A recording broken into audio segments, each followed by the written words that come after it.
আজকের টিউটোরিয়ালটি হলো আপনি গুগল ক্রোমে কিভাবে গুগলে স্কাই শো করবেন বা আকাশের মতো একটি থিম আপনি এখানে শো করাবেন। তো আমরা দেখি, এখানে লিখবো কাম বাই স্কাই লিখে ফাঁকা জায়গায় ক্লিক করে আই এম ফিলিং লাকিতে ক্লিক করব।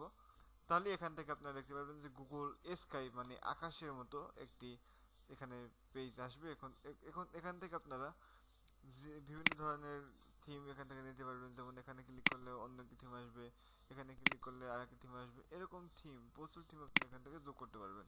তুমি এখানে আরেকটি করতে পারবেন এবং এখান থেকে আপনি আকাশের যেগুলো সেই হলো গুগল স্কাই।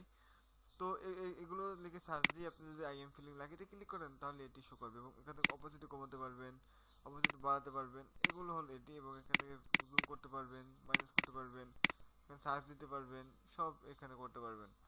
তো গ্যালারিটি এখান থেকে সোশ্যাল মিডিয়া যোগ করতে পারবেন, সোশ্যাল মিডিয়া সেভ করতে পারবেন, সবই এখান থেকে করতে পারবেন। তো আমাদের গ্যালারিটি পরবর্তীতে আমরা গুগল টিক্স এবং টিপস নিয়ে আরো ভালো করে টিউটোরিয়াল দেবো। আজকে পর্যন্তই, খোদা হাফেজ।